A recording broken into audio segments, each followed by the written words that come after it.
Ya ave sau pate vi ailen tua le nei tai au.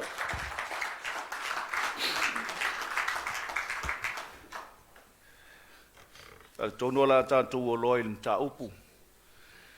Peo na whātulanga ina. Ele nei tai au la tātou te talo, ta mā. Ia le au saune o te tau tala i lau o fionga. O le upo lau o fio le tua wana o sei a e vivia. Ele ai se poto ele se vave na te au talaina. Se i vanga nale anganga o lau o fio. Le whaingo fia foi ona mātou tala noa le tua i lau upu ona oio le tua pa ia. E fia mai ai le nei tai au e te whetalai mo i mātou. A velo ngutu e whai mafonga o lau o fio e moli mai ai le whi au. Whaonga ina fo ia ona o se ala wa e tawhi mai ai o manuia i lau whanau le tua le nei tai au. Ia tō mai lau pule iau lunga o te tautalai.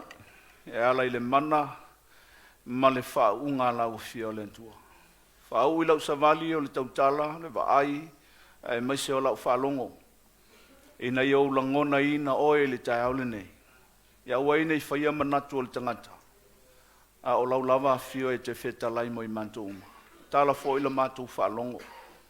Whalongo ai le tangata poto. E le ngata e langona i o mātou talinga. A i o oifo lava i le taele o mātou loto se upo la i whetalai ai. Fio mai a tātou mo e le ne tai au ngā ngapa ia. Fio oe le me nei. Whao ngā una o se me whai ngā luengai. Te whao ngā ina. Whetalai oe mo i mātou. Ono lo suafa Yesu lo mātou o li ima lo mātou wala i mālo. Wal au maole antuai. Amen e mamene.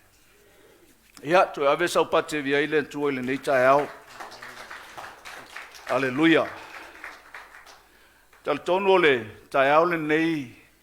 Ia leua mai au na tala noa sunga ile pasta Amosa.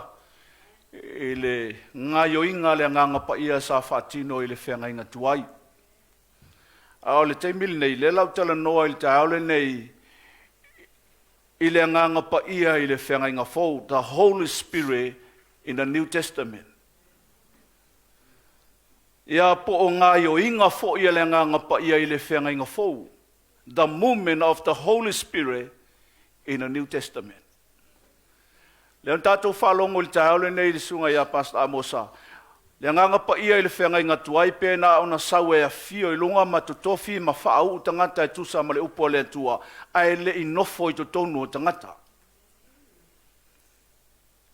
I le whenga inga faula, o ila lea whatoanga i ngoia i lo le nganga pa ia o le tua.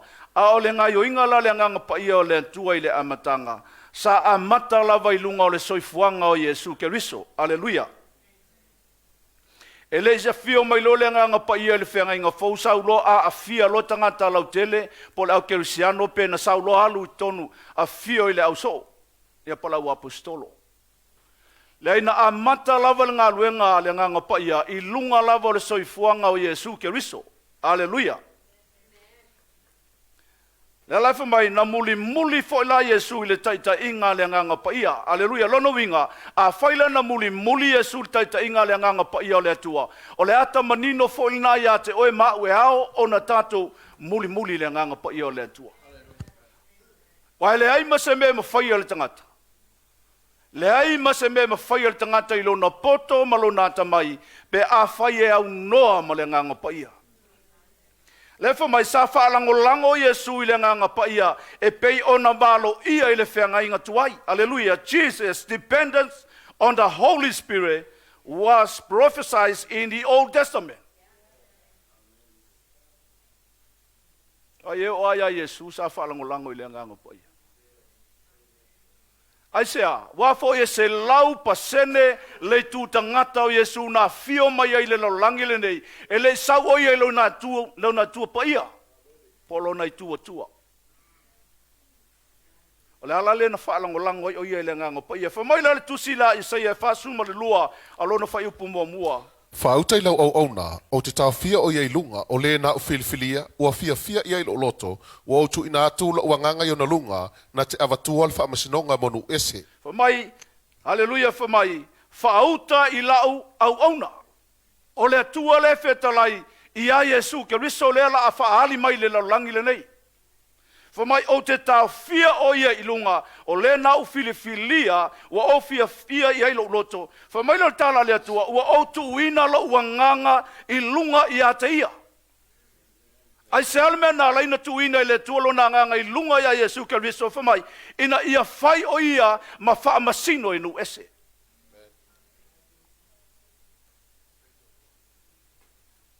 Mana tua le valo angal mele le tau nu mai o laua valo ia mai le perfeta le mele ilu mala vai o ele yo mai. Lai valo ia le perfeta le mele atupu le fenga inga fou. Aleluia. Tu se matai o lon tau pesfulu lua fai pesumal valu. Fauta, o lau au na o filia. O lau pele o lau fia iai lo loto. O te tuina atu lo nganga i ona lunga. E wha ilo atu, e ia le wha masinonga inu ese. Aleluia. O Yesu leo o ia to e talanoa i, aleluia. Le talanoa mai ai le au fai evangelia. Fa mai le tala, leo to e wha manatu mai, le perfetanga le sai le whenga inga tuai le tuse, le perfeta o Isaia. Fa mai, wha auta o lau au nana o filifilia. A to e sawa ina fa mai o lau pele na o filifilia, fa mai o lau pele fia iai loto. O le atua le tala no. A oi le pele le o filifilia le atua o Yesu. Fa mai la ia le me mulmuli o fai upule na, fa mai o te tuwina lo wanganga i lunga, e fai lo atu e ia le faa mansinonga i nu ese. Lono winga, e lema fai ona fatino Yesu le ngaluenga, e au noa malenganga pa ia. A faila na mo mia Yesu le nganga pa ia le kalesia mai tanto uma. Tato te mo mia le nganga pa ia. We can't do anything without Holy Spirit. E sei e ona sumartasi fai upu mua. Ua yo lunga le nganga o le li o Yehova. Awa wa whaawina ue Yehova e tala i tala le ie ua tinga ina. Wa ia awina maya ue fusifusi e loto momomo e tala i sa o tonga le tawhenga ma le matua te tala ina o e ua fusifusia. Amene. O le ua valo ia i le me sau Yesu e fai. Ai le ma fai ona fatino ina Yesu le ngaluenga lea o le fa sa o loto tangata e au noa ma le nganga pa ia. Ai vai le matanga o le fai upu famai ua ia ulunga le nganga o le atua.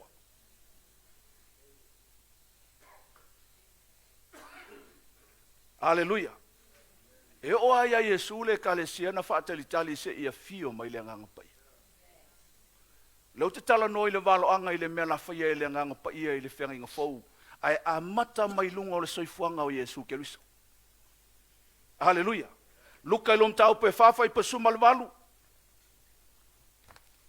Wa yo lunga le nganga o le li. A wawa na whaau mai a te au e whola le tala le e mātitiva.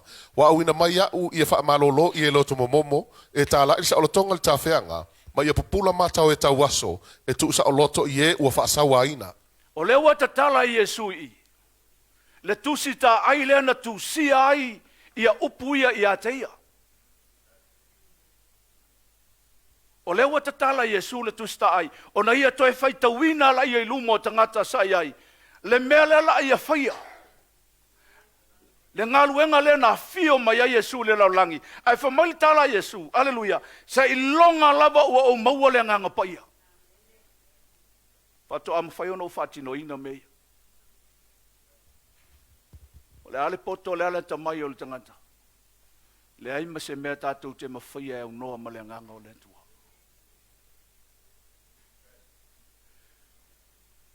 Velo na luana ia for my Jesus convicted by the Holy Spirit. O Yesu na whaafana wina mai e le nganga pa ia o le tua. Mantua o le tala no, le mea o tala no momuai, o le tala no i valo anga e le yo o mai. I le mea la whaia e le nganga pa ia. Le laua umana valo ia i, a lewa a mata i o na whaatino mai, le ngai o inga le nganga pa ia i lunga ia Yesu Keriso. Le wha mai, o le mea mo mua le na whaia e le nganga pa ia, na ia whaafana wina tulou Yesu Keriso. E ala mai i le taupau o Maria, i le ainga o Tabita. La sa tu se matai o lom tau pumo mua fai po sful valu angal fai po lus fulu. Sa whapeon whanau mai o Yesu Keriso, sa whauwhautane lon tina Maria ia Iosefa, wai loa ua tō o ia ile nganga pa ia, au le whaatasi ila ua, o Iosefa fo ila na tane o le tangata mi o tonu ia, e le iloto fo o ia ia whaamasiasi ia te ia ilumo tangata, o ia manatu e whaatea le mu ia te ia, a o mana tunatu o ia ina mea, whaauta, ua whaali mai ia te ia le angelu le li ile miti, ua whapea mai, i Iosefa e le atali o tawita, au e te fefe, na au mai ia te oeo Maria la ua vaa, au a o lana tō mai le nganga pa ia lea. Mai o lana tō e mai le nganga pa ia lea. O lewa a mata o na ngai ngoi mai le nganga pa ia le whenga inga fau. Le sa valo ia mai o le whenga inga tuai. A o le lawa a mata na a mata mai lava i le whanau mai o Yesu Keriso. O lewa a fio mai Yesu o ia o le persona lona lua o le atua. O ia o le alo. Na alo na mai o le alo o na sa whanau mai le tangata ola. E peila vo i tau. Ai whamai na whanau mai o ia i le nganga pa ia o le tua. Luka ilom ta upu mo mo fai pe tolu suma 5. Ua tali mai fo i le angelu. Ua whapea mai ia te ia. E a whio i fo le nganga pa ia i lunga ia te oi. E wha malu malu i fo i ia te oi le mana o le siri ese. O le mea le e tā ua i le tama pa ia. O le alo o le atua. Hallelujah.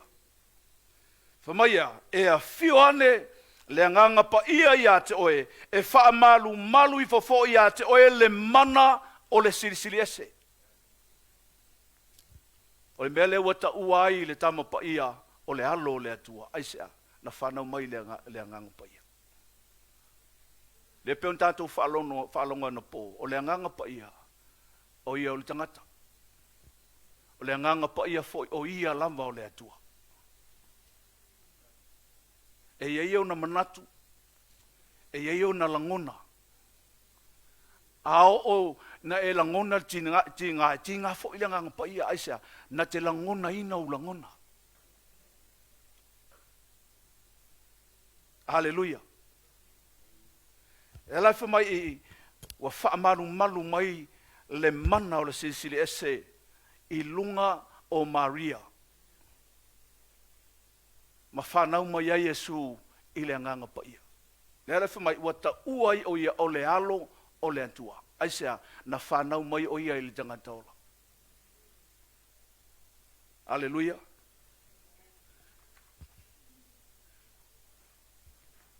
Le si manatu na ia i lunga.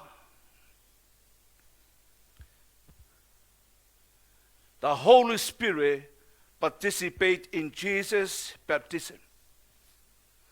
Mai, le la tātou tala noa loa i le taimi na awai atu ai le nganga pa ia i le aso le baptisonga o le tātou li whaola.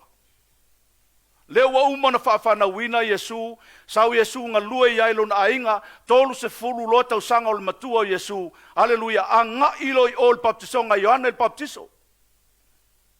A o le aso foi lea, na whaataunu wina ilo e le tua, le valo anga na mai le whenga inga tuai. Aleluia. O le aso lea na baptiso a Yesu, o le aso foi lea, na maua Yesu le mana o le nganga paia. Ai o ai a Yesu na sa ili le mana o le nganga paia. Ai sea. Ele ia fio mai oia ilo na itu atua i le laulangi le nei. Le taua tu se Filipi fa mai sa winga fatasi o ia ma le tangata ola.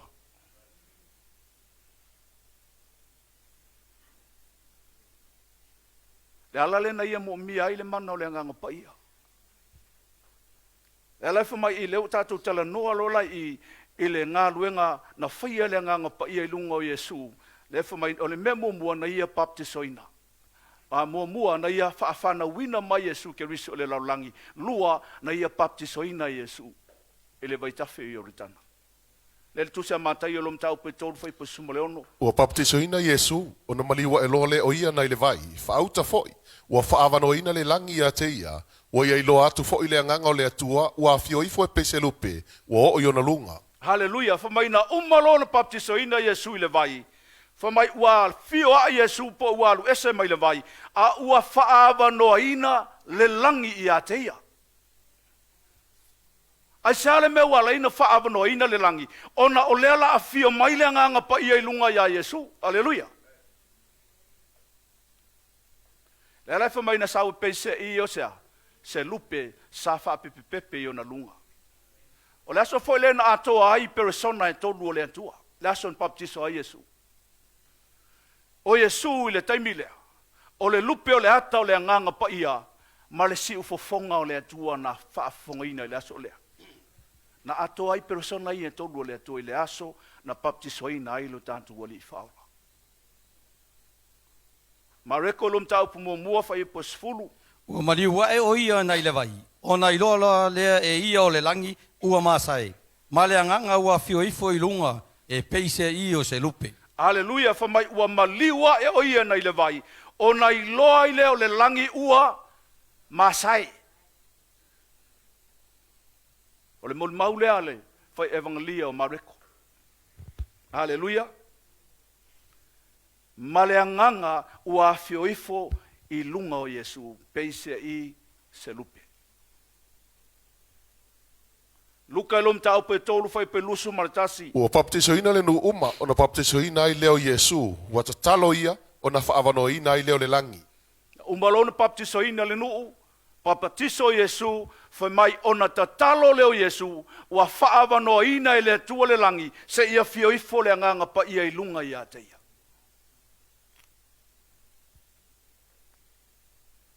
Aleluia. Ta ua i o le nganga pa ia. Manatu e tolu. Famai na umalola na baptiso ina Yesu. I le nganga pa ia. Wa ia te ia le mana o le nganga pa ia. Famai la o le melo na le mena so e famai. Jesus was led by the Spirit into the wilderness to be tempted by the devil. Wa taita ina le nganga pa ia Yesu li tonga bao ina ia faaoso so ina le ti Apollo. Aleluia. Na umalona baptiso ina Yesu ele nganga pa ia wa ia te ia le mana avelo ele nganga pa ia li tonga bao le fase fuluaso e faaoso so ina le ti Apollo. Ave ina testa ile mana le wa ia te ia. Aleluia. E lo oil ti Apollo ele malolo. Ele popole ti Apollo i tangata o le laulangi le kalesia. Ai matua atu vale al ti Apollo le tangata o lo ia ile mana o le nganga pa ia te ia. Wafo i o le tangata o lo ia ile wha unga ma le mana o le nganga pa ia. Na paule o le tangata i mawhaina ia wha to i laloina ngā luenga sa tani malona malosi le laulangi le nei. E ala i le nganga pa ia o le atua. Aleluia. Na umalona baptiso tatu li faula. Ave lo le nganga pa ia. Ele yalu Yesu so na loto na ave ia le nganga pa ia. Ave na se testa ile se su e na le nganga pa ia po la le mal e fo ile. Se su e na po la le malosi le wo ia te. Se tofo i foi na ma se fa oso ti Apollo po le ale malosi la wa ya Yesu Keriso. Aleluia. Te lo e il taimi wa ya te oil fa unga le tua ma le mana o le nganga pa ia. Ai il taimi tofo ina i me na ya te oe. Al fa le tonu la e le ngata e sau tofonga ai sau fa atase ma le fa songa. Aleluia. O tofonga le me mai le tua al fa songa le me mai le ti Apollo. Aleluia. Ai mau ala le mana o le nganga pa ia le tua. E te leto i lalo. Aleluia. Aleluia. Matai o lom tau pe whawhi mua.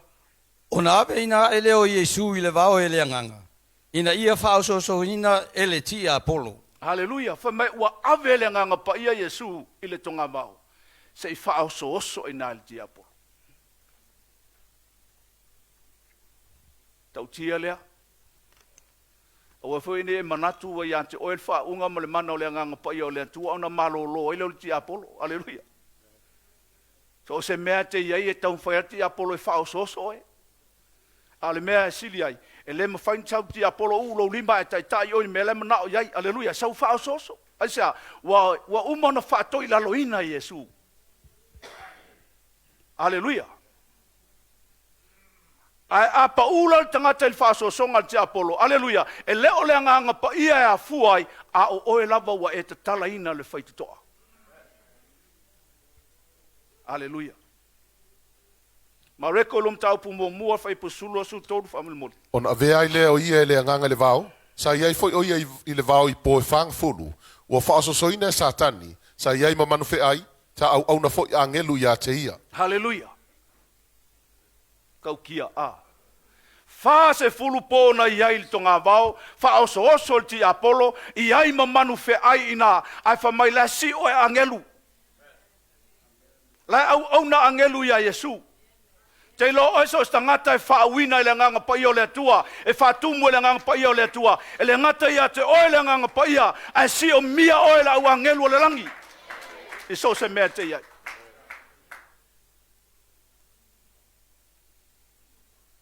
Aluenga ia le atua e le mwhaina o iai so si le fia. Ngaluenga mamana ia le atua lo fatino mo oe mau le atali ma le afina o le atua e te le malama iai. Aleluia, ai mai ana whaia ia Yesu Keriso e whaia foi e le atua ia toi. Fast full po na iai o iai le tonga vao malti Apollo. Whaasanga i mamanu fe ai le po atoa. Ai le mawhai ona masao ngā luenga le fili, ma whaatoi laloina lo tātua li whaola aisa, la ngai iai le au tau le si o mia Yesu, o au o le langi. O angelua le atua.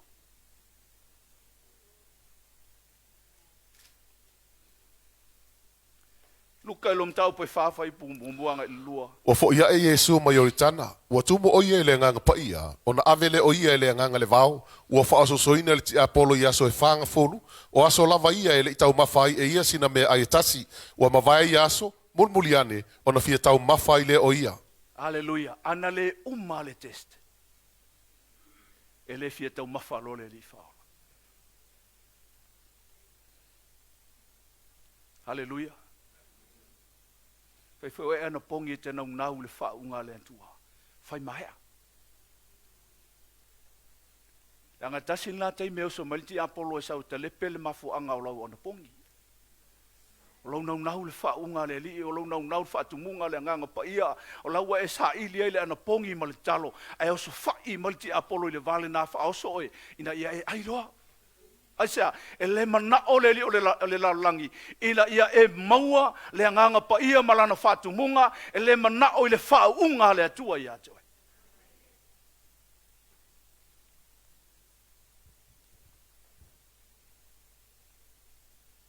A me le ave sau pate vi ai le tua.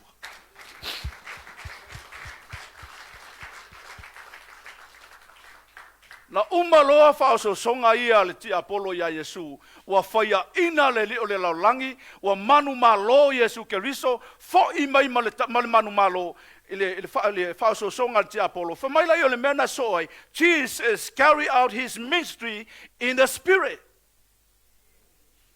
Nanga lue lo o Yesu, i lunga o le anganga pa ia, i le whaataunuina o lana misiona.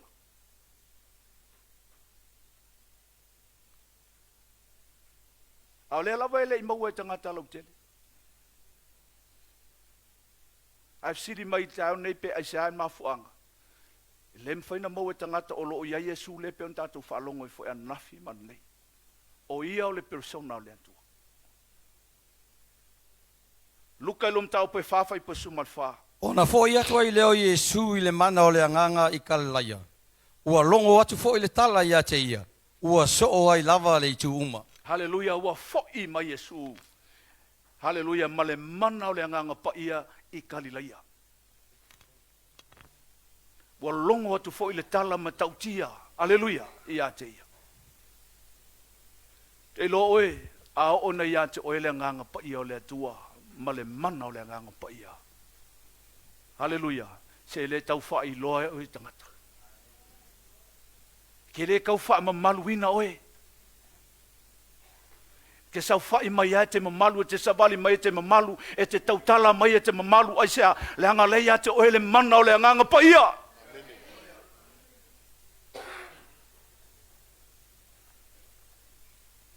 Pe ilo e tangata, pe le ilo e tangata, e sila fia le leia le tua lona atali ima lona afafine, la he loto lotoi e to tonu i ai sea, langa o lai ate oe le nganga pa ia o le tua. Awala te pole pe alu se mea fo le alo i ai oe. Wa tasi le me ngalo il faultanga le se o atu loe le vala au lia fa alo mai te ia wai fali. Ele ilo o au. Amen. O lo ka mau le milion ngea ngei fa sau fa ia ko i le. Au sesi fo ia sesi. E te le tau wha mamaluina oe. Alleluia. E iloa oe tangata. Ai sea onolo ia te oe le mana o le ngangon pa ia. Alleluia. Alleluia. Alleluia. Luka ilom tau pue. Whawhai pasu balu. Ua iau lunga le nganga o le li. A wawana ia wha umai ia tia ue fola le tala le. I e mativa. Wa awina mai fo ia we ia e wha malolo i e loto momo. E tā lai le saulotonga i le tāwhianga. Ma ia pupula mata o e tau aso. E tu sauloto i e wa wha sawaina. Aleluia. O lea lau wha tau nuina lola i e Yesu. Le valo anga le na mai ia te ia i le whenga inga tuai. Aisa, ona o lewa i lunga ia te ia le mana o le anganga pai. Le lau wha mai lola Yesu, ua i o lunga le anganga o le ali. A wawana whaau mai a te au. Ina ia o fola le tala le ie matitiva. Wa awina mai au e ia e wha malolo i e loto momomo. E ta lai le saulotonga li ta whianga. Ma ia pupula mata o e tawaso. Ia tuu sao loto foi tangata ua whaasawaina. Aina mawhai o na whatino i e sunga luenga ia. Ina ua ia te ia le nganga pa ia o le tua malemana.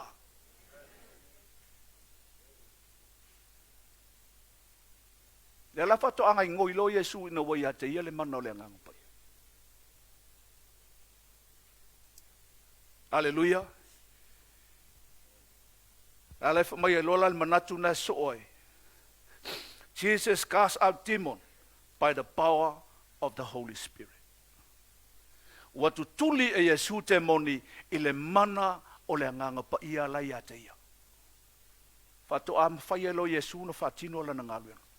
Fato ama fai lo Yesu ona ia tutuli ese te moni aisa o ia maua le mana o le nganga pa ia le tua. Mo mia te le tātou le mana o le nganga pa ia. O foi ne fia tuli te moni se si pe afa pelo ia te ia le mana o le nganga pa ia. Le anga makaukia me kupu i ka ngaka whapea. Aleluia. Vai whanga na ua le ta malo se vale na. Sau le fiong pa ia le tua. Vai lau li wha malo longa tuni ngā ke mongia. A Paulo. Aleluia. Wa alu Paulo e oso le mai ke mongia. E aku lau li e mai. Le suwafo Yesu le na tau tala no ai Paulo. Sau fafo. Ai lau iese mana. E lau iese nganga pa ia.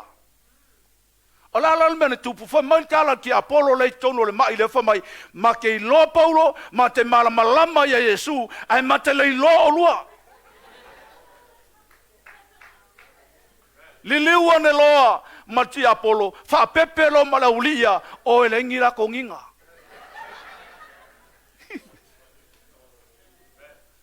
Fa mai wo te le noa tulou. O nale me maua le tanga te fia tuli te moni, ai le o ia te ia le mana o le anganga pa ia. Sa ili mua le mana o le anganga pa ia. Ai vai a Yesu na ia manu mia le mana o le anganga pa ia. Ana le maua Yesu le mana o le anganga pa ia. E le alu lo e tuli ese te moni. Ta ua ia o le anganga pa ia le alesia. O le anganga po ia fo ele o mai mo tangata o le laulangi o ele Italia Yesu. Na mai whaapitoa lava ele tua le anganga pa ia mo lana lava whanau. o e ua whaakerisiano ina. E leo a mai a fo i mose e kalesia. Le anga tele leo teimi ua vava o tangata i ngoho e kalesia. Aleluia, ai le whaalaina se se ngoho se kalesia. O le upo e kalesia le tala no i le upo le antua e te tau na whaatu muina le nganga pa ia o oe.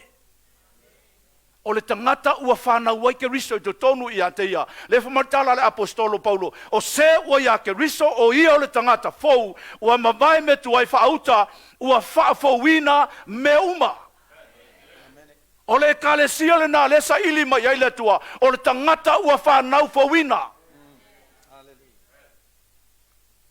O ia fole nau whaatumu ele antua ele nganga pa ia. Hallelujah. Le simena so ai for my Jesus rejoices in the spirit. Wa fia o ia ile nganga pa ia. Hallelujah. Lucas fulu fai pelusu maltasi. O lea lava i tu aso ua matua fia fia ili fina ngalo Yesu. Ua whape atu o te whaaftai te oe lo utamae. O lea li o le langi ma le lalolangi. Ina ua ena nā ia mea i e popoto mai ata mamai. A ua whaali atu ia mea i tama vale vale. O lea lava lo utama a ua o lo fina ngalo lava lea. Hallelujah. Wa matua mita mita fina ngalo Yesu. Le ngata ua ia maua le mana o le nganga pa ia. Ai o le whaaftai Yesu le i le untama. E le whaapito lana silfia. Lana silsila i tangata.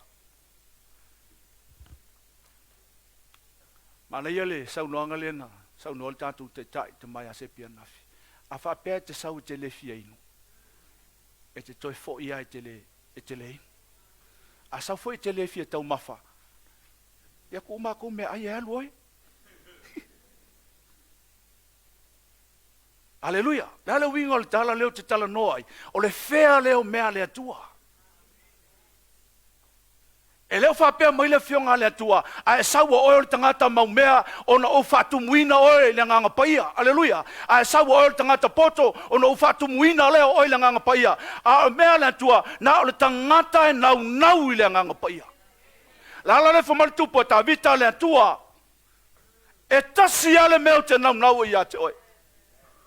O le mea foi leo te sa ili atua ia te o ia so uma. Ia o nofo i lo mamalu ia so uma. Ina ua o i loa atua i oe. O le hata tangata e nofo i le mea lilo pe nofo i mamalu. O le hata o le tangata e nau le nganga pa ia o le atua. Alana e nau te nofo le mea lilo. Nau e te nofo le mamalu o le tua isa. O le te mana o le fatu muina le anganga o le tua ia te oe.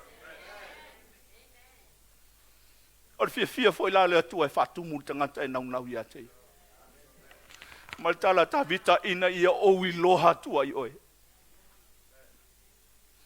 A oina e maua le mana o le anganga pa ia. E te iloa le matautia o le tua ia te oe. E te iloa le mamalu o le tua i urunga. E te wa ai le silisili ese o ngā luenga le atua e whailo o langa.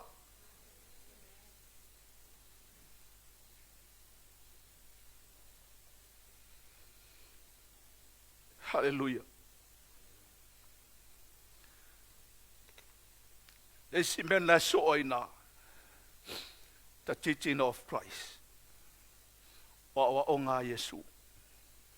O lewa o hao mai i loa Yesu i le nganga pa ia e maua e ta ngata whaatua tua pe a fio i le langi. E ora le lei mea le atua. Lea wa sila fia le li i whaaola. Wa lata le tei mea fio i le langi. Le la ua ia o hao lo tangata i le nganga pa ia la tau te maua. Pe a fio i le langi. Ioannes furfafa i pasuo. O te whai atu fo i tama. Ona fo ai mai le ia te utou le tasif sosoani. Ina ia tu mau pea o ia te utou e whavavau. Haleluia, whamai Yesu o te whai atu i le tama. Haleluia.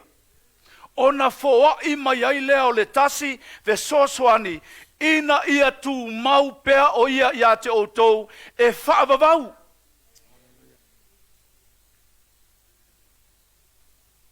La ala ona alu ese le nganga pa ia. Ona oa. o whaia se mea le tusa ma le fina ngalo le nganga paia.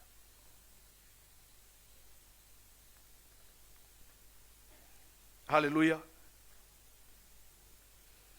Tase mga luenga o le awhaia le nganga paia i lona i o langa o tangata whātua tua ma tangata talitonu. Le ngata na o Yesu i le fia mai o le nganga paia o le amaua e tangata.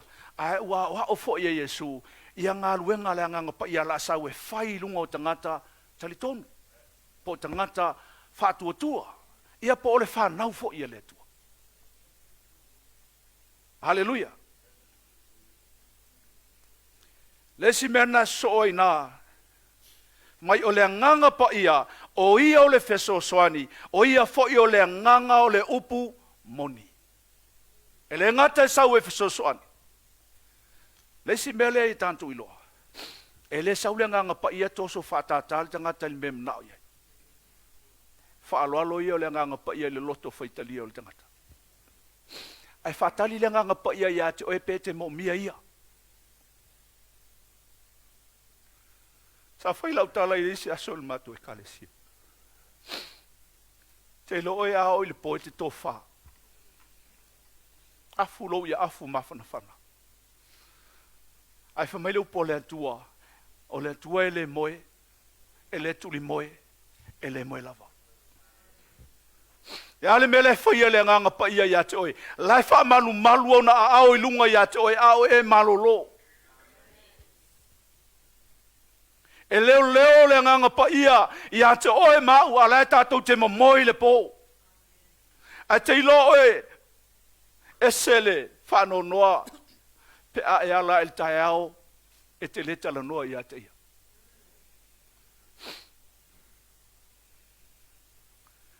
E ala ea ta pena au la ei. Whai lau me ai, tu lau ato e oso e lau ta avala. E au noa masau ta ala e whai ia te. Ia se la ngona le ngang pa ia. Le ase manatu ia te oe pe a whape te sau i lau whale.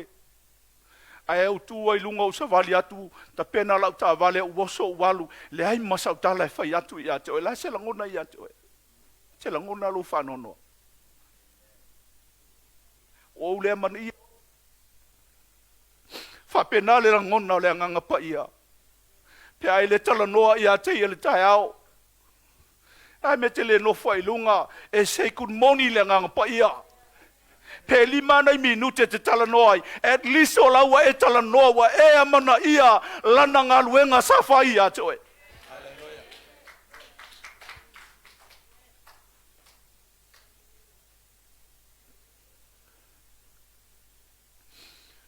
Sau e so swani. Pe pe alau ta avali luma oe ai le val aua il tangata e sau suswani e le ase se sau suswani. Fa pe nale ngang pa ia. Fa tali pe te amana ia ia. E te loa e serfia fio le ngang pa ia pe e fa iatua ngang pa ia. Sau ta o il ne yaso ta ngā lue ma oe. O te le mawhaia se mea. Ai sau e tai tai au le aso le nei. Te lo e matu wafia fia fina ngalo le ngang pa ia isa ua e amana ia ina ia. E umalo waso e manuia. Aisa ona o lo iai le o lo lua ngalue o le ngang pa ia. E le ngata le ngang pa ia. A o le tau te o ma le au angelu le atua. Fa mai e o mai au auna ia te oe. I le fina ngalo le atua.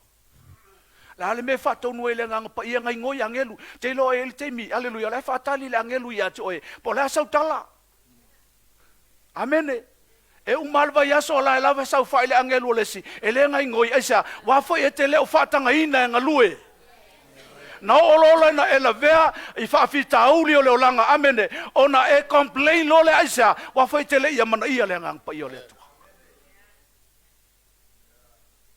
fa ia i sau te luo a fio mai ala o fionga. Sau tanga lue mau le solele. Te lo te le mawhaia se mea. Ai o te mawhaia mea pe atao.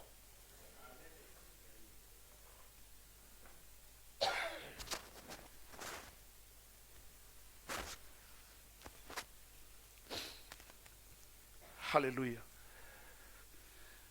O ia foi o le nganga o le upumoni. Ele ai ma se mea whaale tonu e mai le nganga pa ia ia joe. E ala ona whaale tonu tangata. Ona o ia lava. Haleluia. Ioane lum tau pasu whawhai pelusu ma leona. Al sosoani o le nganga pa ia lea. E au ina mai le tamai lo ingoa. O ia lavana te a o ia te utau i mea umalava. E whamanatu mai fo o ia te utau i mea uma. Wa o whai atua ia te utau. Haleluia. O me ia saulia nganga pa ia e whamanatu atu. E leni mea mai ate ia. O mea mai le tua. Haleluia. E saulana te whamanatu atu ia ate oi. Mea o lo fina ngalo ai le tua. Amene. Ngoi o ia lava na te o hao ia te utau i mea uma lava. E whaamanatu mai fo ia te utau i mea uma ua o whai atua ia te utau. O le nganga pa ia e sau e o hao i tātou le upo le antua, o le nganga pa ia e sau e whapena ona whaamanatu mai ai tātou, mea o lo fina ngalo ai le atua. Ta ua ia o le maftanga ma le ngang pa ia. Ioane sulima fai pulusu ma le ono. Amali umai le pisosuani. O le o te awina mai ia te o tau mai li tama. O le anganga le e tupu mai ai le upumoni. O le mali umai li tama. O ia lava e moni mau ia tea. Haleluia. Famai o ia o le anganga e tupu mai ai lea le upumoni. O ia foi e moli mau ia te ia. O aile ia le talanoa iai o Yesu. Le foi nai le tātou mo mia le nganga pa ia le taimi o tātou tala inga. Aisa, ona o ia lava e moli mau.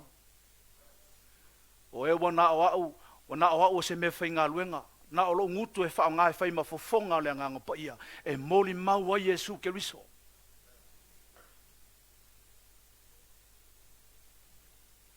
E le mawhaina ola se nganga e sa umori mau pe au noa ma le nganga pa ia.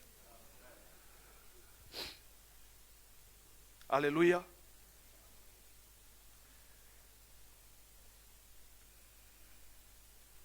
Ioane sufa sufitu. O le nganga le tupu mai ai le upumoni. E le mawhai le lalolangi o na talia o ia.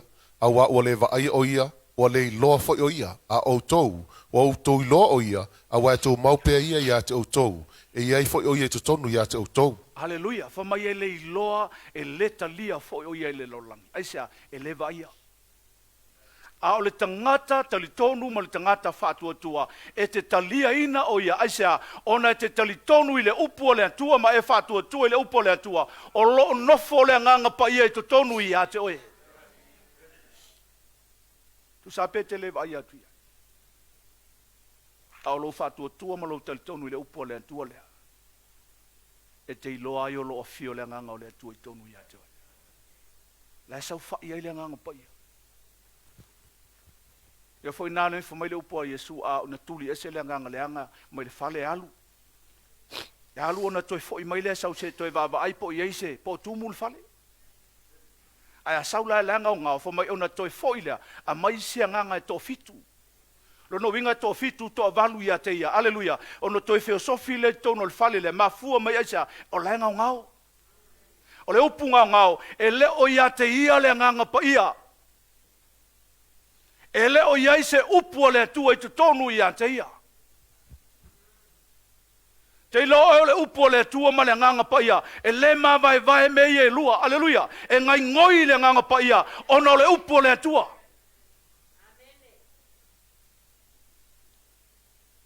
A saula te apolo tilo mai la sau fai le nganga pa ia tonu oe. Toi fo ilo le toi sau i a te oe.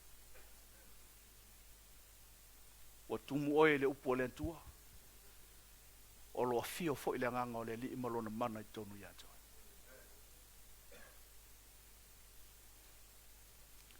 Ioane surono su tolu. Ai amaliu mai o ia. O le nganga le tupu mai ai le upumoni. E tai e ia te o tau i upumoni uma. A wae le tau tala fua o ia na o ia. A o mea uma e whaalongo iai. O ia. E tau tala i lava. Ma whailoa mai i ate o tau mea e o mai. Mai o mea uma lava e whaalongo iai o ia. E tau tala i fo ia. Whaalongo ai ia Yesu ke viso. A o le whiau mai a Yesu, o le whiau mai lea tua. Pasi mai lea ia Yesu. O Yesu na te whailoa i le nganga pa ia. O le nganga pa ia na te whailoa mai a te oe mau. E le mawhaina oso mai Yesu sau whailinga luenga le nganga pa ia. Aleluia. Le ye ora le leia mea le langi. Fetalai le tua ia Yesu. O Yesu e fetalai le nganga pa ia. O le nganga pa ia e fetalai mai ai tatou le mea lai fina ngalo ai le tua.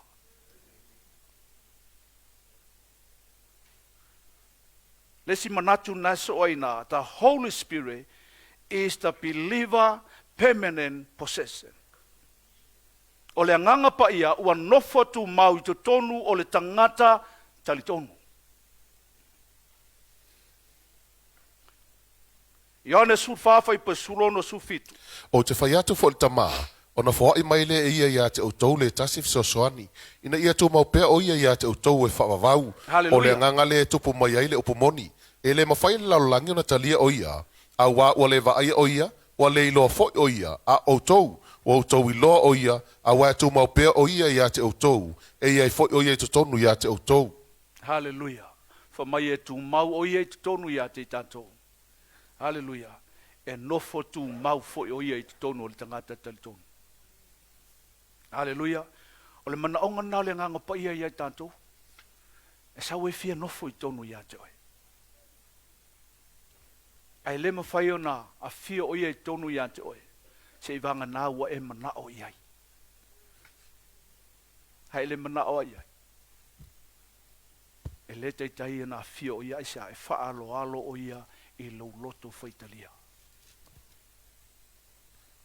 Hallelujah. The Holy Spirit in the book of Acts. O le nganga pa ia i le tusia ngā luenga. O ila le whatoa whataunuina i loa. Ia le folfolanga na whaie le antua i le nganga pa ia o le a maua e tangata talitonu. Hallelujah. O le tusi le nei ngā luenga, whatoa whataunuina ai le baptisonga a le nganga pa ia i lungo tangata talitonu. E pei ona ta ua Yesu i le tusi a le aufai evangelia. Amene. Le la whatoa taunu ua i loi. Le folofolanga na whaia Yesu, le a fio le langi, ai awina mailo na nganga pa ia. Aleluia. Le sa wai lola le manatul na ina, the imparting of the Holy Spirit to believers by Jesus. Aleluia. O le whatoa foa ina mai ai loa, le tangata talitonu, le nganga pa ia o le atua, e ala mai i a Yesu ke riso, mana tua o Yesu, o ia lava lena te whati noa le baptisonga le nganga pa ia. Pau wale se senga, wale to ia i le lalolangi le nei. Wa fio o ia i le langi, a o ia lava, na te baptisoina i tātou le vai, le nganga pa ia male afi.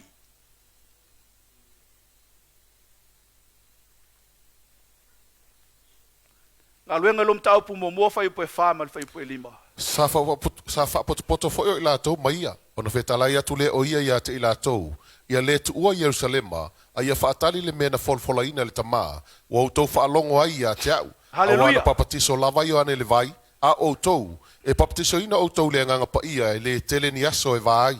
Amene. Usau lewa tala noa Yesu, i tangata e to lima se laulena iai na a fia e molo na uso. Aleluia. I lunga le maunga olive. Le la sauni Yesu e malanga pe fo i atu i le langi. Aleluia. Au le lau whaitala Yesu i, fo mai safa poto fo i la tau maia, i lunga la le maunga olive le tala no i whai pulea. Fo mai ona whetalai atu le oia ia te i la tau, ia le tu ua Yerusalema. A ia whaatali le mena folofolaina le tama, wa outou whaalongo ai i a te ia. Aleluia. O lea le mele la whaatino, o lea la fo ina lole nganga pa ia i lunga o le au so o matangata whaatuatua. Aisea, langa lela alu Yesu le langi. Aleluia. Mai lo tala Yesu awana baptiso ina lava Yohana ile vai.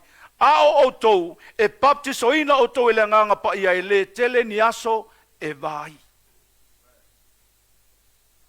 To lima se lau mon tupu tangata na fai a Yesu. Ile aso lea. Ai oi foi le aso le fatau nuina le mele na fai Yesu na to fia tangata. Se lau lusfu. Te lo e fa pena fo langona le atu pul te mille. Amene. E a tangata e nau i mea le tua. E foi tangata e o mai e toi fo ia ngau aisea e le o mana o i le nganga paia. Au tangata i e fia inu e saulawa i nei e utu vai e fatu muina fo ia e le nganga paia. Ai sau fo, sau ngau. Amene. La ngai sau e tumulo no winga ulea ngai atu e le fatu munga le nganga paia. O le upu sau ngau sau o le tangata empty. E te sau e fatumu o le nganga paia. Hallelujah.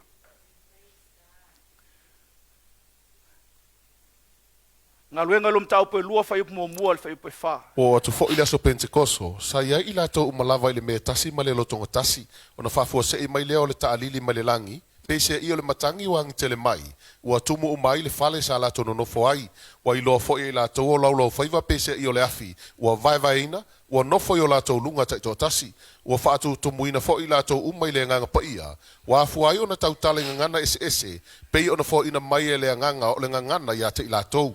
Amene. O lea ua whaatau nuina. I le aso lea. Le wholofolanga na whaia Yesu. I le anganga pa ia le amaua e le au. Le au whaatua tua. Ia po olona au so. Au lesi la me mana ia ina le whai upule na mua. Whamai, o atu fo i la tau i le aso Pentekoso.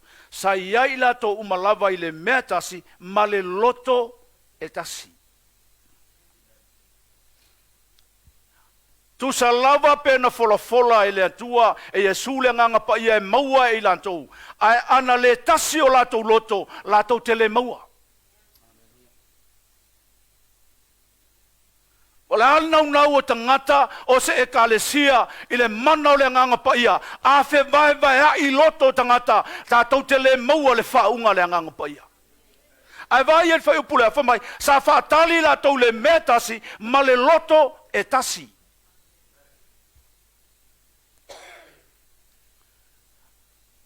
Mai le fai upelua ona faafua sai mai leo le taalili mai o le langi peise i o le matangi ua angi tele mai la le mea tupu fa mai ua tumu mai le mesa no nofo ai lanto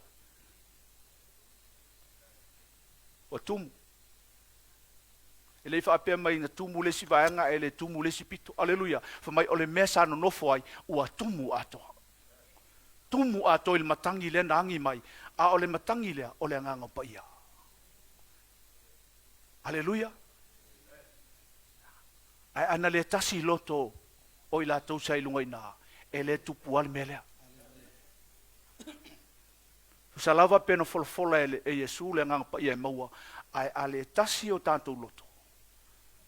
E le fa manuia fo ile nganga pa ia. Haleluia.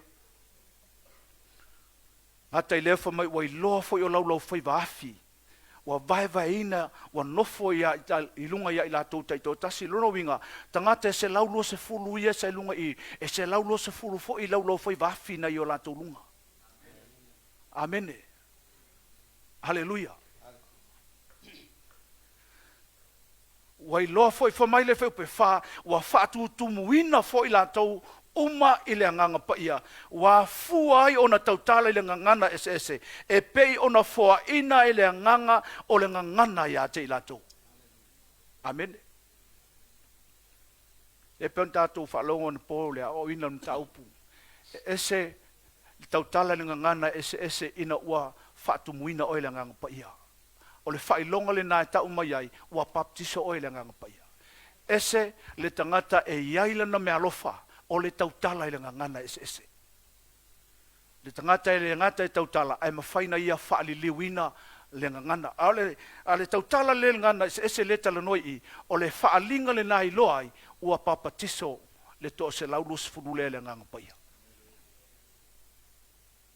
Aleluia. Na afu ai ona tautala i latou i le ngangana ese na tuuina ele anganga i tutonu i o latou ngutu. Le ua whaatutumuina ai. Haleluia. Ua whaataunuina ai foila i le aso Pentekoso lea. Haleluia. Ma le valo anga lea sa i le tusi ai. Ai o elu lom tau pe lua fai pe lusu malvalu. Muli ani. I uina o ulilingi i folo wanganga pa ia i lunga i tangata uma. Ona perofeta i leo o tau atalii mo o tau afine. E fai miti o tau tua ina. E ilua foi whaalinga e o tau lea. Haleluia. O mea lai e tutupu.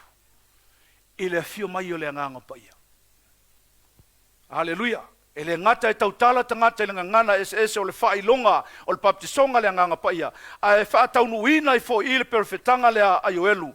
I le tusia ioelu lom tau pe lua fai pe lusu malvalu. Whamai o le a perofeta ane o tau atali i mau tau a whafine. E whai miti o tau toe ina e i loa whaalinga e o tau le lea. A oina te whatinoina o le anganga pa ia. A e tupu ina ua baptisoina le tangata i le anganga pa ia. O le atua.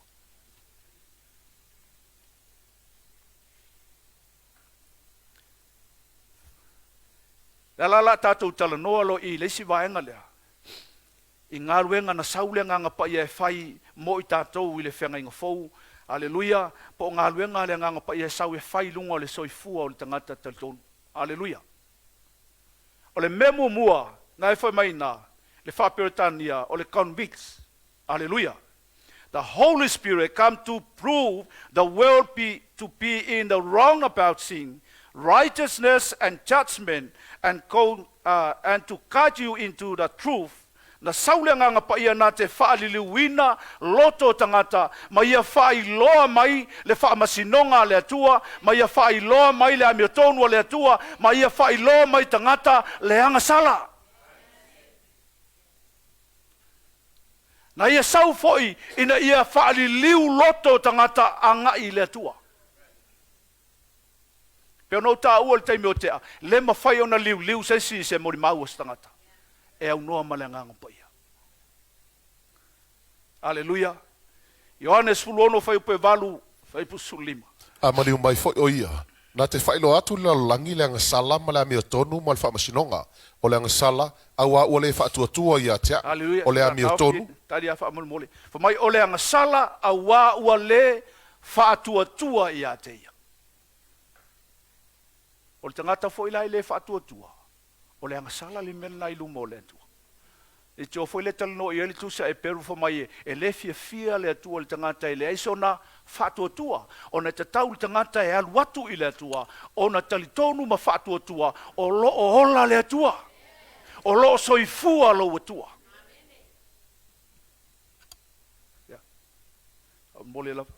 O le ami o tonu, awa o te aluatu lo utama, tau te le toi wa ai mai fo i a tea. Haleluia. Whamai o le ami o tonu. Na sau Yesu le nganga pa ia na te whailoa mai aisa. O le la fo i Yesu le langi. E le toi wa aia e tangata i mata whaletino Yesu. Aleluia.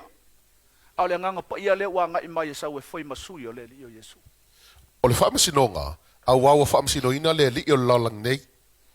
Haleluia. O le whaamasinonga. Sau e whailoa mai le whaamasinonga. Wa ye fo tai me fa masino ina ai le tua le langi. Aleluia. Se oli. E le faia mo tangata teltonu mo tangata na faia le tua. Na faia le tua mo satani malona malo. Ala na o ia le tangata na faia o le pale ali o ngā luenga le tua ina ua le talitonu o ia masavali ese ma le tua. Wa totoi ia te au mea tele whai atua ia te utou. Ai tau tele ma whai o na tali e nei o na pō.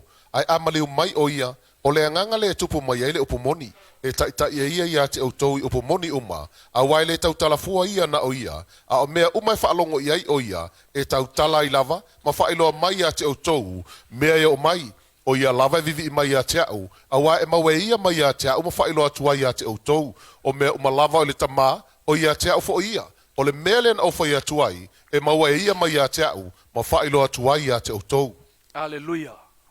Mea umalawa e whailoa le tama ia Yesu.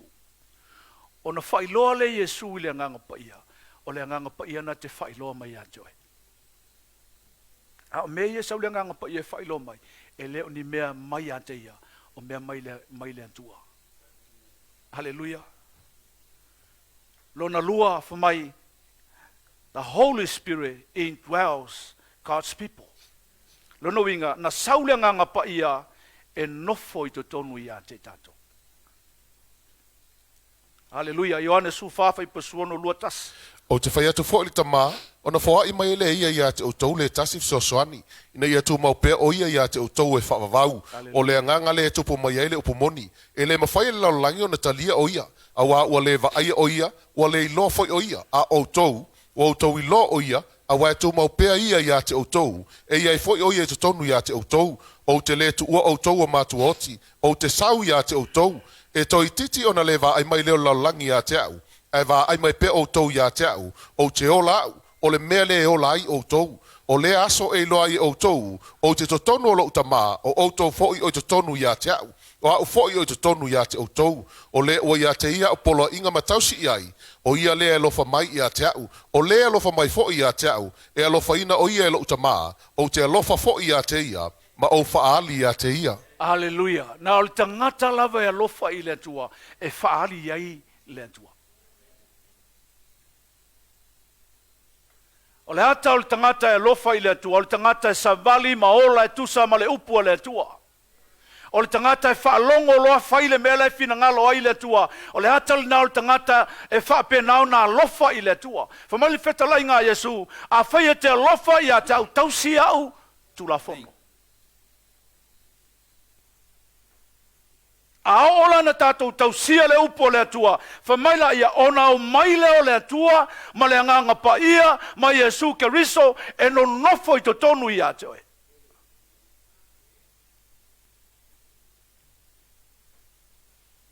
Ana ia a. Roma ilum tau pe valu fai pe iwa su to. A o tou te leila al tino, ai la le anganga. Pe a whai nofo le anganga o le atua to tonu i ate o tou. Ai se tasi wale ia te ia le ngango Keriso, e le whai le mona, ai a whai wai tonu ia te utau Keriso, ua oti ele tino ona o le angsala, a ua ola le nganga ona o le amio tonu. Ai a whai no whai tonu ia te utau le nganga o le na toi whaatu mai, i a Yesu na ie uoti, e whaola mai fo o utau tino au ngvale, e le na toi whaatu mai a Keriso na ie uoti, e lona nganga o lo no whai tonu ia te utau, o le nei, le au soi, o ia te tātou e tau iatu, ai le o le tino tātou te amio ai i la le tino, a wa a whai tau te amio i la le tino, e o ti ai o tau, ai a whai e whasi o tie o tau amio ngā le tino i le nganga, tau te ola ai. Amene. Fatanga le nganga o le tua i atoe. Ao ina tumu o le nganga pa i o le tua, e le toi aise ngā lue ngā le tino e ali mai lo soifua au ona i le tua. Ai ala o na tupu pea le ali mai o ngā luenga al tino i o tātou o langa isa le anga i le i whātungu ina le tātou i le nganga pa i o le tua. Whamai tātou te le o, toi ola i le tino, le tale no le tangata whtali tonu. Le ola le tino i ai tātou, a ua ola le nganga o Keriso i to tonu i ai tātou, isa ona o le nofo le nganga pa i ai tonu i ai tātou. A ola ina nofo le nganga pa ia i to tonu o le tangata tali tonu, po le ata lima le awhawhine o le atu awhamai, ona hoti le o le tino, aisea ona o le nganga. Le sau whai tonu i anjoe. O moko nito e tonu, surono su fitu. Tau te leilo e o le malu o tau o le atua. O lo no foi le nganga o le atua i tonu i ate o tau. A whai e wha le anga se tasi le malu o le atua. E whaaleanga ina le nata ngata e le atua. Awa e pa ia le malu o le atua. O tau lava ia. Hallelujah. Whamai tau te leilo ea. O le malu o tau o le atua. O lo nofo fo i le nganga o le atua i to tonu i ate i tanto. O eo le afio anga o le nganga pa ia. A o la na whaatanga i tangata mea le lalolangi le nofuanga o le nganga pa ia. Aleluia. Whamai o na whaaleanga ina leo le tangata. Aisa ua fio ese le nganga pa ia.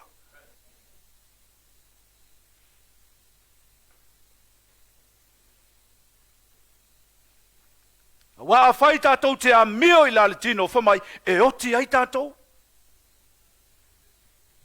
Ai a fai e fasi o tie o tau a mionga ele tino, ele nganga, whamai ona tau wola i lea.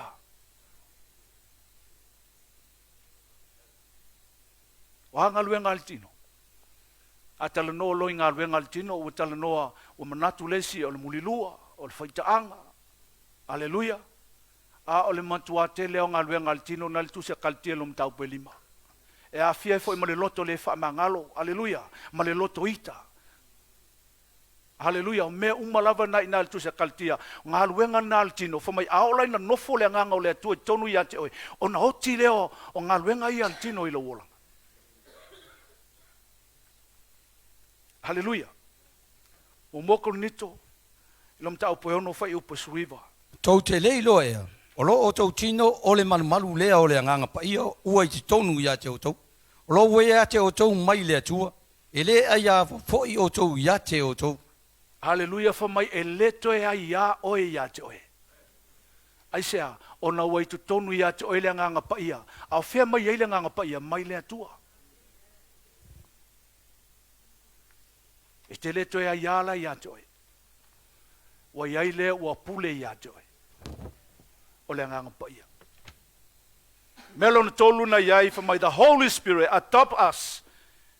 Hallelujah. Na saule nganga pa ia natea. Vae tamaina i tātou mō le atua. Ai tango e vae tama mai se tangata mantua. O le tama titila na ola e nā ilona ainga sa iailo na whaaiu. Amene. Sa whaaiu ai. Ai le taimila ve te vae tamaina ai. Ua suilo na whaaiu. Ua whaaiu i ate oe. A ole mele na saule nganga pa ia na te whai. Na sau e vae tama mai ta ua. Mai lalo le whanonga o le tulafono. Vae tama mai ta ua mai lalo pule anga le pauriuli. Ngā luenga satani. Ina ia ave ta ua e avea maafio anga o le atua. Haleluia. Roma ilom tau po e valu whai pa su fasu ono. Awa i lato umawa ta ina le nganga o le atua. O atali i lato o le atua. Au au tau le maua le nganga o le polonga e toi fefefe ai. Au tau maua le nganga o tama whai tau te wala awa tuai. Ava le tamae o loo moni mau mai le alava nganga i o tātou nganga. O whanau i tātou a le atua. Haleluia, whamai te leto e maua le nganga o le polonga. E te leto e maua fo i le nganga o le fefe. Aisea, wa e maua le nganga o tama whai. Wa umona vai tamaina oe le nganga pa ia mo le atua. Haleluia. Lea laifa mai o loo moli mau mai lea lava nganga i o tātou a nganga o whanau i tātou a le atua.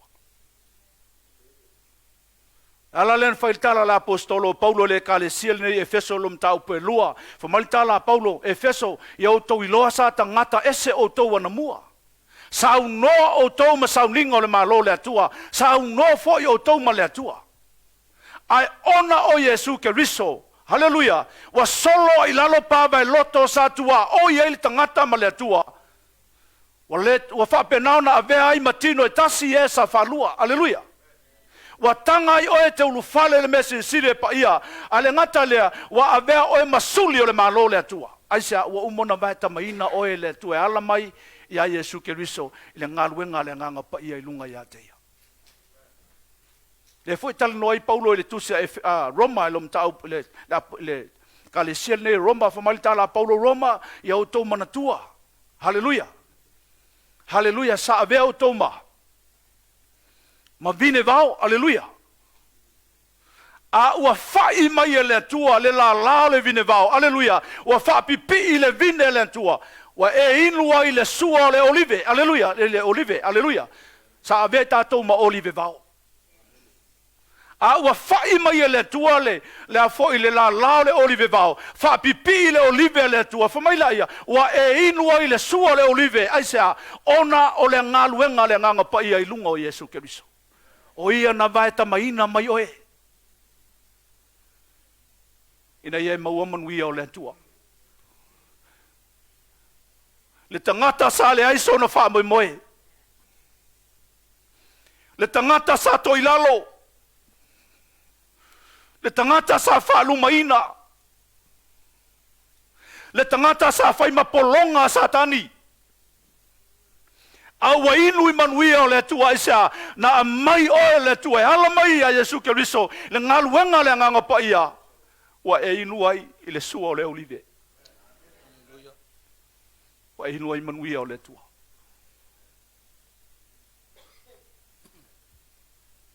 kal tielum tau pe fa yu pe fa alvaro Au o atu fa atoanga o tausanga, on awina mai le atua o lona alo, na whanau fafine, na whanau a nofol tū la fono, ina ia whaatau mai ia I e nofol tū la fono, ia avea I tātou matamawhai, o atali I outou, o le mele o awina mai ia le atua le nganga lona alo I o outou loto, o vala au avale tamae, o lea e te lese polonga I o na ponei, a o le atali, a whai o le atali, o le suli fo I o le atua I a Keriso, e moni, o ia ona po ua le iloa ai e outou le atua, na whai ai outou mapolonga I mele ai lava so la tau atua. amene mai wa fai tātou mātali ona sa iai le na ia vata mai na mai tātou o le nganga pa ia o le atua sai lunga o Yesu na ia vea tātou ma whanau o le atua wa e sapi ai I manuia wa e manu whapena foi ona e manuia I foi manuia o apelamo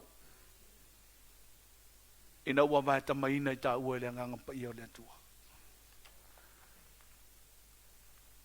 the Holy Spirit come to baptize His people na sau le nganga pa ia e papatiso I ona lava tangata o papatiso nga le nganga pa ia pe ona taua e le mo tangata uma ai mo le whanau le atua o e ua whapena ona manao I le vai o le nganga pa ia tu sa foi pe tono le whaalutanga ai le manao I le nganga pa ia e te le maua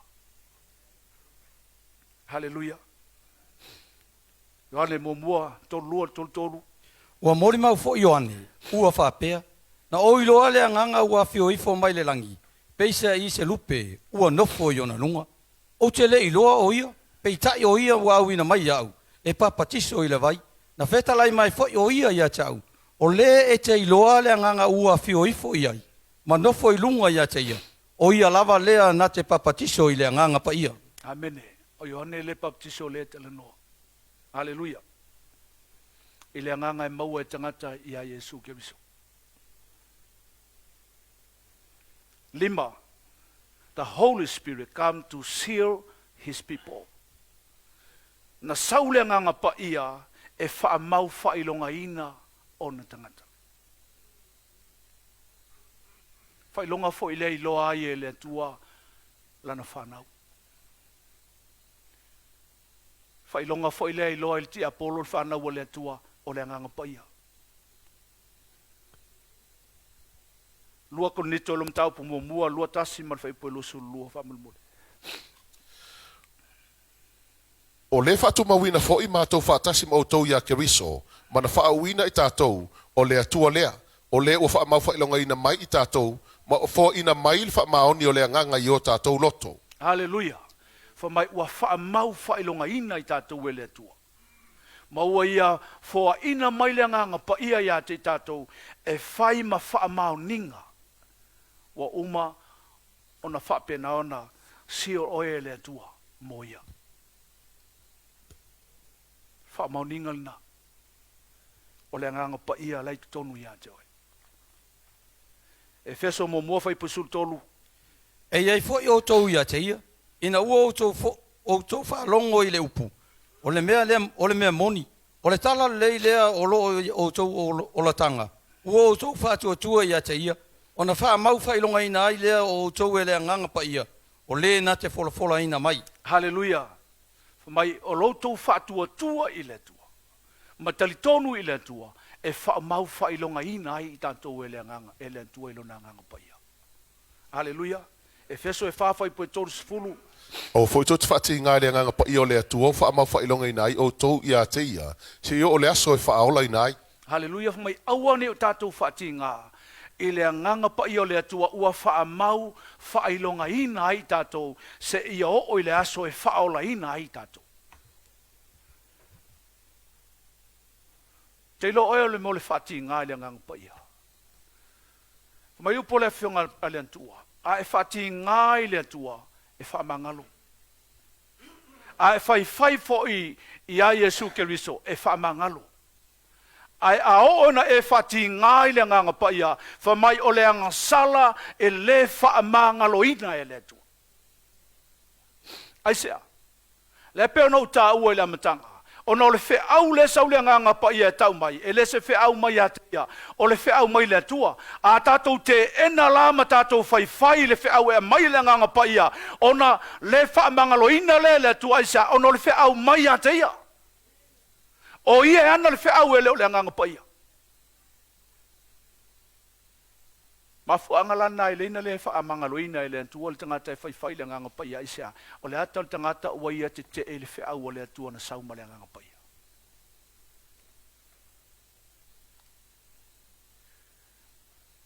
velo no fa mai na sau le nganga pa ia na te fa me alo faina i tatou the Holy Spirit come to gift his people sau e mai au me alofa le tatou tala noa i posunga manaki me alofa ia iwa le nganga pa ia me alofa mamana ia iwa le nganga pa ia aleluia na sau le nganga pa ia fa me alofa ina fa na ua le tua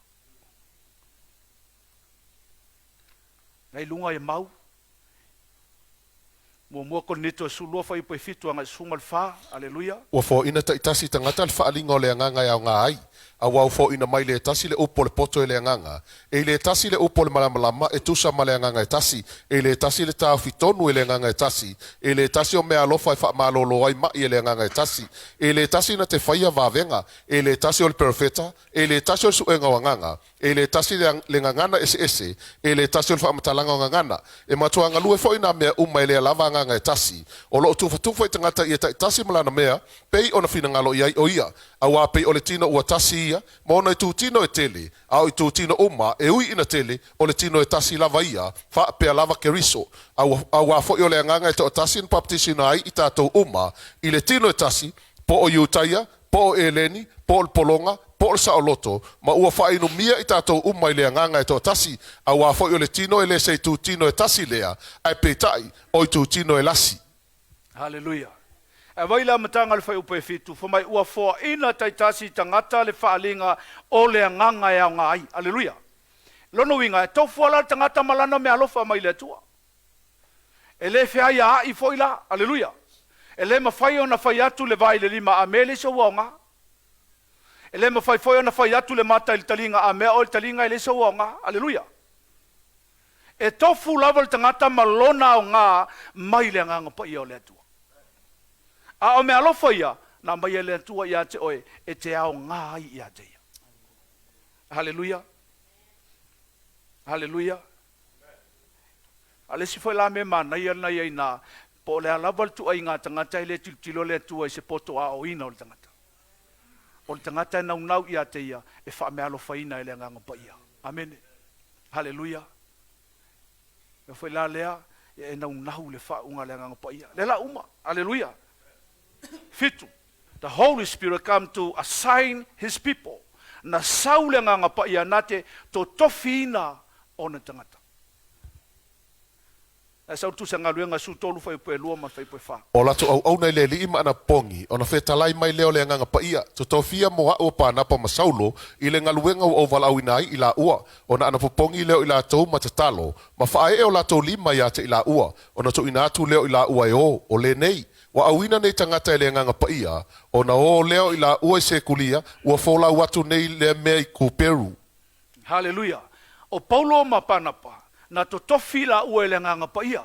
O le nganga pa ia fo ila, na ia whapena o na ia senti le awuli ia, e o i se kulia, ua fola watu ila ua i kuperu.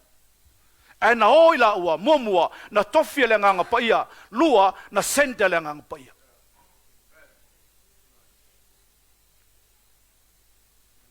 Ai loa lai le sentinga oile nganga pa ise mea.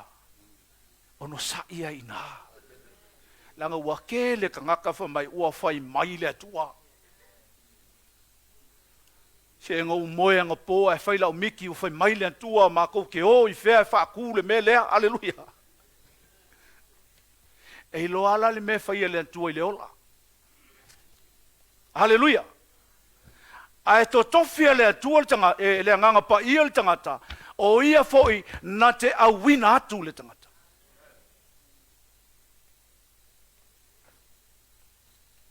Nga luenga lusu fulu fai pe lusu malvada. O le nei, nā tau suia o tau ia te o tau, a toa ma le lafu mā moe umalava, ua tō fia i o tau e le nganga pa ia e whai ma leo leo. Ia leo leo atu le ka le sia le atua, ia whaatawina e ia mona I lona lava toto. Aleluia. Whamaina to tofi tātou e le atua, e whai ma leo leo, ile e ka le sia le atua. Lono winga, e te le ia sau whai fua I nei, aleluia. Na ala na I to tonu le whale nei, o eo le tangata na tofi e le atua. Na tofi e le nganga pa ia le atua. Tātou te leo leo ina, le lafu mā moia le nganga pa ia. Amen. Valu, the Holy Spirit come to identify what we should be pray about. For mai na saulenga nga pa ia e whailo mai mea e ao o na tātou ta talo atu ai male tusa.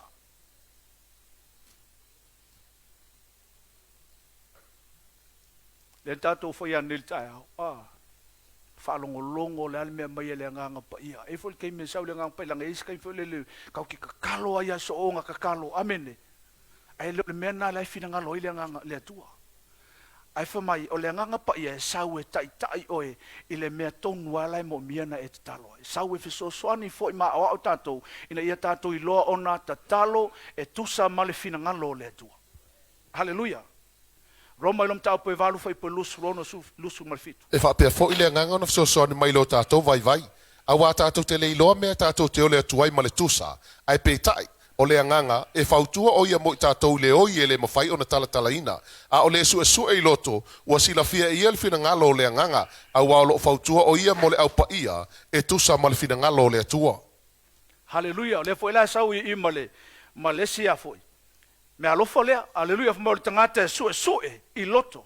Aleluia. Na te sila fia le leile me lai fina ngalo I le nganga pa ia o le atua. Aleluia.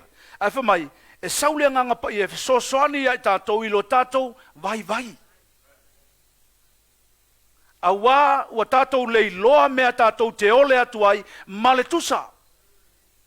O ia lai sau e so soani lo tātou vai. Ina ia tātou I loan tātou te talo e tusa male fina ngalo le atua. Aleluia. Lela sau ele si mea nai ina. Whamaya. Haleluia, ai pitai, o le nganga e fautua o ia mo I tātou I le oi e le mawhai ona whaamatala-talaina. O la le meta o le oi e le whaamatala-talaina. E le o le oi fo ngale, awai! E le taimi fo le la te mafutai, e ke whaalongo au tu lo spirit. Haleluia, ke whaalongo skai pe ai mole. O lau mea le whai, fo lele e ngai lole o le nganga pa ia le ngai ngoi mai. Au ole te vave te talo. Au lau me fai ia e fe so ta I le nganga o le tua. Ha.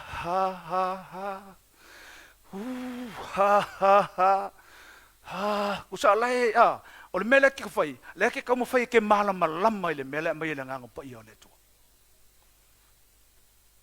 La kau fai ke kalo ako e fa manga lang pa ia le to fa kali ele melo ke manga ke kalo. La ma fo nga ngai ngomoi. E fa pela wa ku mo fo le lo walo se tu lo fa pe wa ma ona. A le nga pa ia ngai ngoi mai. Amen. Nga lue me tonu ia te oe. E le mela fi ta uma ia te oe. E te talo ai. Aleluia. Masalo le ke manga ke kalo I lo ko lua ma lo fa ngau fa mai nga pa ia. Ku lo ko lua ma lo fa ngau. Ka kalo mo le ainga le la o so fa ia fil. Aleluia. Le oi na lenga I ngoi mai le nganga o le tua ia te oe. Ina ia wha malama le mea le mana o le tua e te tala noa pe te talo tua ia te ia. E tusa ai ma le fina ngana o le tua.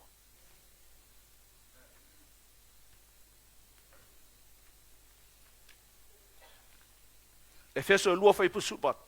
Wa whaatau maua e tātou uma ona o ia ua taitaina. I le tama. E le nganga e tōtas. Haleluia. Le nganga e tōtas. O ia lava le na te taita ia I tātou. So se teimi e te mafuta i le antua. Lala fo ina tātou te mo mia i le nganga pa i le teimi o tātou mafutanga te talo. Aisea, le anga o ia na te taita ia i tā ua i te talo. Hallelujah, na te whailo mai mea tātou te talo ai tusa mani whina ngalo le antua. Hallelujah. Iva, the Holy Spirit come to fill his people. Na fio mai le nganga pa ia na te whaatumu wina ona lava tangata. Hallelujah. Ngā luenga lua whai upe wha. Ua whātutu muina fo i lātou umai le nganga pa ia. Ua fuai ona tautala i ngangana ese. E pei ona fo ina mai le nganga o le nganga ia te i lātou. Hallelujah. For mai ua whātu muina fo i lātou uma i le nganga pa ia. Ua fuai ona tautala i ngangana ese. For mai o le ngangana ua fo ina e le nganga i te tonu ia i lātou. Hallelujah. Ngā luenga i whawhai upe lua iwa. O le nei, le ali ie. Ie sila sila lo lātou whaamata umai. Mai e fo ai mai au auna. Ina ia lātou matua tautala i lau a fionga ma le whaamalosi. I le whaalolo mai o lau a awe whaamalolo ai. Ne ia whaia fo i o whailonga ma wawenga le suafa o lau au ona pa i o Yesu. O ma vai atu la lātou te talo. Una luluina lea o le mea ua whaapotopoto ai i lātou. Ua tūtumu fo i lātou umai le nganga pa ia. Ma ua tautala atu le fionga le atua ma le whaamalosi. Hallelujah. Wala na tutoa le uli ia tautala le upo le atua isa. Ona le whaatumunga le nganga pa ia. E le aia nis tangata silion to ilalo le teimel ngaluenga mai Yesu o lona uso. Amen. Vai a Peteru na ia teimina toi fo ia Peteru i tua. Ina ua maliu Yesu. Hallelujah. Ai ina ua maua lai Peteru le mana o le nganga pa ia. E se ko inga koa le se loto Peteru. Heo o ia Paulo. Heo fo ile, ti a kono fo ileo ai fo io, Stefano. Fa mai ua le mawhai e tai o le kale sia i utaia, ona whinau ma Stefano aisa, ona o le poto sai a teia, mai fea, mai le nganga pa ia. Ma tau tia me whai le nganga pa ia ilan whanau. Pea whatu muina i tantou. Aleluia, kaltia lima whai upe lusu lo lusu tolu.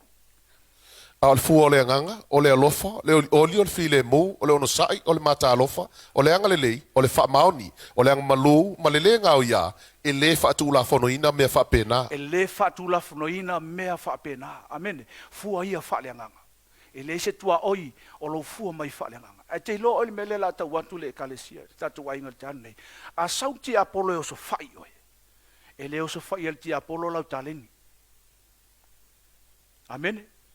E leo so whai el ti Apollo lau me alofa. A o mea sauti Apollo e o so whai el tangata ina i toi lalo, o so whai fua wha le nganga o lo wolanga.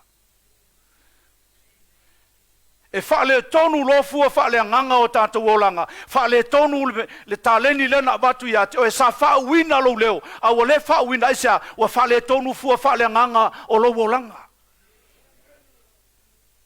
Le ale fire o le launga, aleluia, ai ao lo no fa le tonu, fua fa le nganga o le fai launga, amene, o le toila se sila na launga.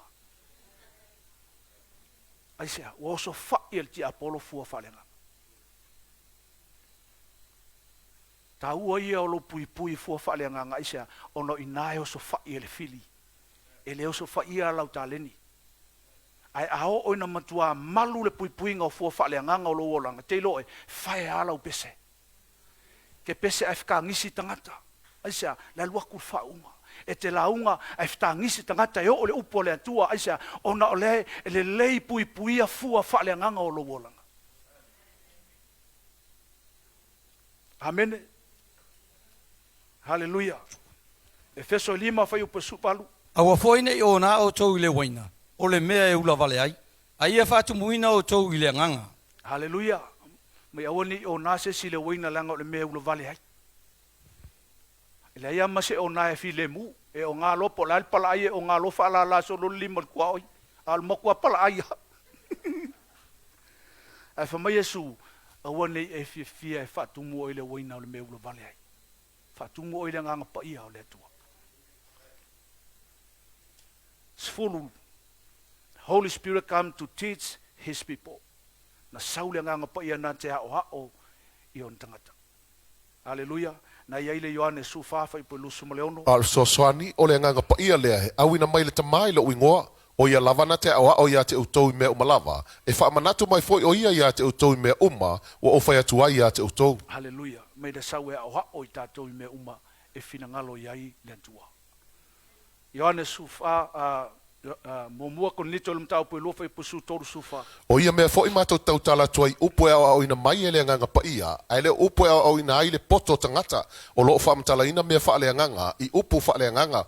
Ai le talia le tangata wha le tino mea le nganga o le atua. Awa o mea valea ia te ia. Nā te le mawhai foi o nei loa. Au wai wha amsino ina wha le nganga. Amene. Hallelujah. Mai le fionga le tu mai o ia me foi mātou te tautala tuai e leo ni upu o le poto le tangata. Au me mai le nganga pa ia. Le mātou te tautala tuai ma o tuai o tou. Hallelujah. Mai la e le talia la e tangata whaalitino. Aisea, wafo e le malamalama i me whaaleanganga. E talia le tangata whaaleanganga. Aisea, ona te malamalama i me whaalitino e te malamalama le lei me whaaleanganga. Hallelujah. Kaltia lom tau po lima fai po lusu todo. A ole fu ole anganga, ole alofa, ole oli, ole file mu, ole ona sai, ole mata alofa, ole anga lei, ole fa maoni, ole anga malu, malele nga ya. Ele fa tu la fonoina me fa pena. Fua ia ele sena tua oi. Amen. Ya e fua ia soma, ele fua ngei ele fua kai au. Amen. Ele fa pe fua nei le lofa, wa e lofa lo wa ko sa mo le me ai lo fale. Ba e ta lo fa e o lofa i o sia wo le.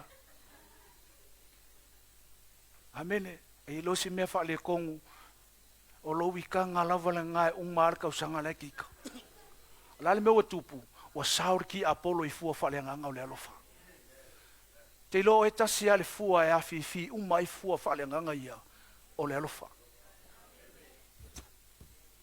E o kilo le alofa, le aise file mua le atu e lauloto. Fa le tonu lo le fua le alofa, le aise oli lauloto. Fa le tonu lo le fua le alofa, o le aise mata alofa i atoe.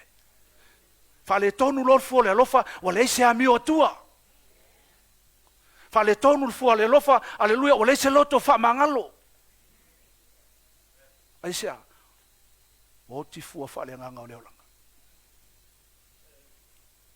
Aleluia.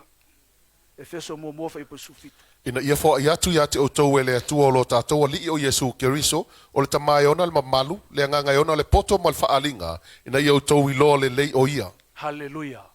Na fo ina mai ele atua fo fa le nganga lea. Hallelujah. Ina ia o tātou i loa le lei le atua. Amen. Na luenga mo fa ipo valu.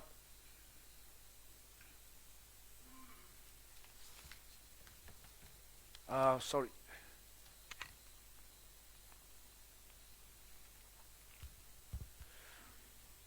Le meleng na sultasi, the Holy Spirit, mai na saulenga nga pa ia natea, fautua mataitai tato.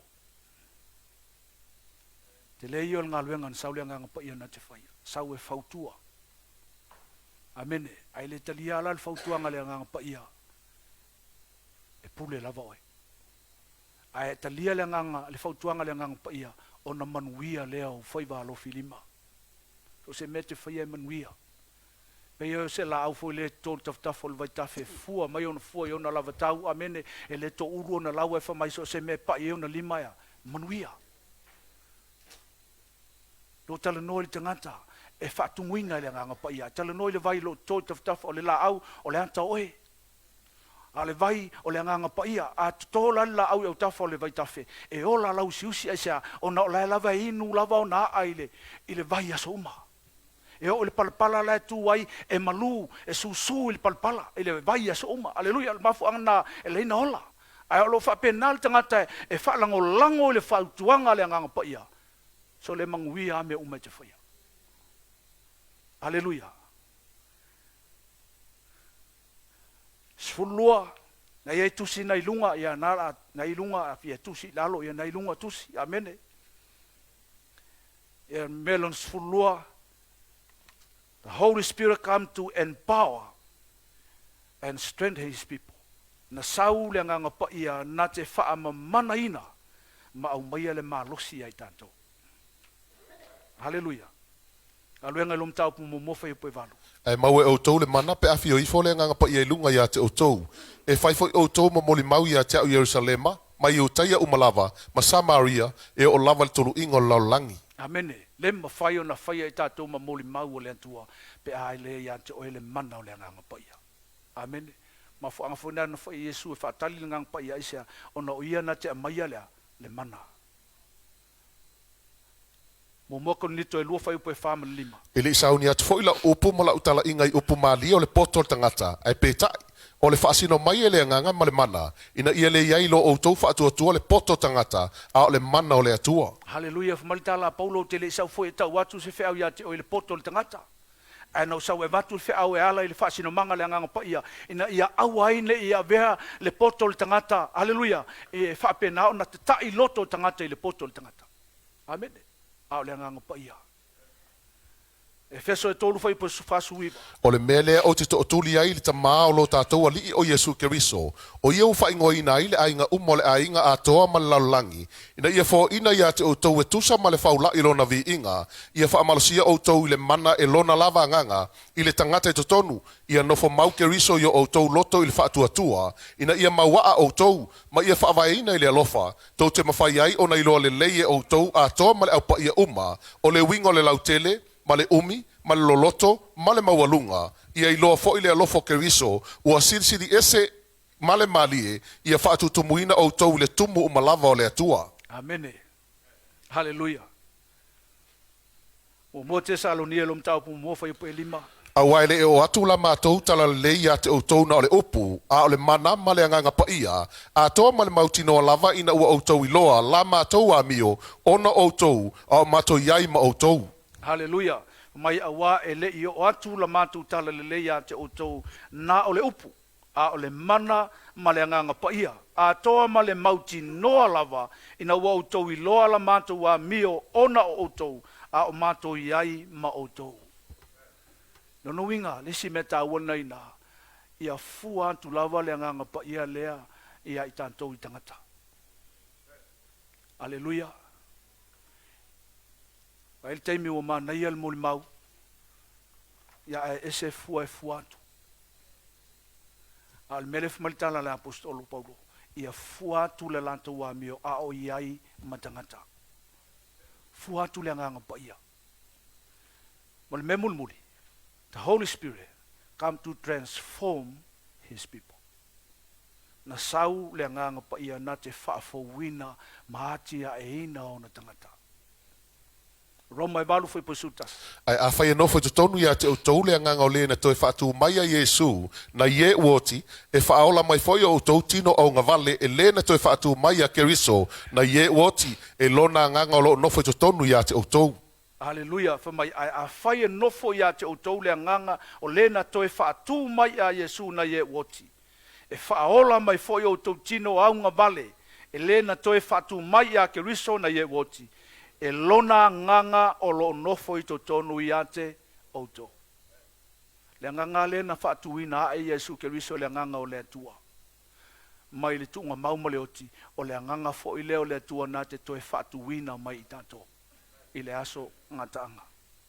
Haleluia. Roma lom tau pe valu foi pe lusu lua. A wa o tato i loa. Ua oi whaatasi, ma o ono whaatasi mea umalava na whaia, ua o mai lava i ona ponei, e le ngata fo i lea, a o i tātou lava ua iai mea whaapolopolo o le nganga, tātou te whioi, o i tātou lava i to tonu ia i tātou, o loo whaatatali atu i avea matama whai, o le whaolaina lea o tātou tino, a ua e whaolaina i tātou i le whaamoemoe, a o le whaamoemoe ua waaia, e le o le whaamoemoe lea, a ua pe whaapewhea ona toi whaamoemoe se tasi le mea ua waaia, ai pe tai, a tātou whaamoemoe i le mea ua lewa aia, tātou te whaatalitali atu i ai, male ono sai.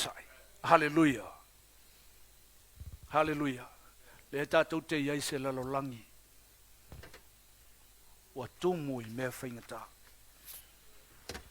A o le tangata lava ia e whaatalitali le a fio mai o Yesu Keriso, e iai lo na whaamoemoe ola i le langi ma le ola e whaababau.